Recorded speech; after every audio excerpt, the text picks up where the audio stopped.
I'm letting the all right, so moderator know it won't right get now. it won't get ugly. Well, I wouldn't let both of you get to that point. Okay. You're both Nigerians, so we'll just keep it, civil. Yes, we're fighting for Nigerians. That's Absolutely. it. So let me stay with you, Dr. Ope. Something was saying earlier before you joined that her ability now to, her spending power has greatly depreciated. She's not even been able to travel as she was, in the last administration. And voters have been, talking about the prices and cost of living as their top concerns. But President Trump boasted that, the nation is back and that it had achieved a turnaround for the ages. And his administration is now being compared to that of Gerald Ford in 1975, where things are also critical for Americans. And Gerald Ford at his State of Union address said the state of the union is not good. So I'm wondering if President Trump's speech yesterday about the economy matched the reality on ground. Well, anybody who is saying that they are worse off or whatever can speak for themselves. There are those who are prospering in this economy. There are those who are doing okay. Of course, I'm not going to say there are no challenges, but again, we are looking at a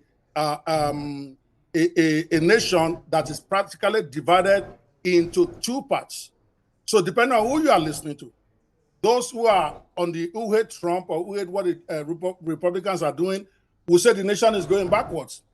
Those who like some of what Donald Trump is doing, especially, I'm an immigration lawyer, but I don't have a problem with his immigration policies. We can debate that all day long, okay? Because the man is enforcing the law, many of which were passed by Obama. I can give you the names of the laws and the years.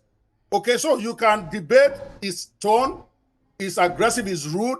In fact, I might even go so far as to say, I don't want to use a bad word against my president online. I disagree with his personality. I disagree with his rudeness.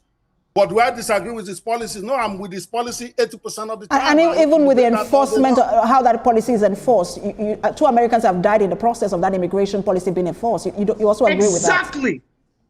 Okay, I agree. 2 Americans have died, but how many died during the Black Lives Matter? You're talking about that? How many Americans died? How many policemen died? I'm not one death is one too many.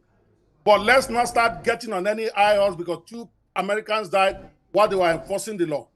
During the Black Lives Matter, dozens of police officers were killed. Is anybody talking about that?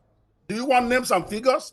So again, I am not endorsing the excessive enforcement of Donald Trump. That is obviously bad. Like that woman they shot that was trying to drive away from them, that's unforgivable. I get that.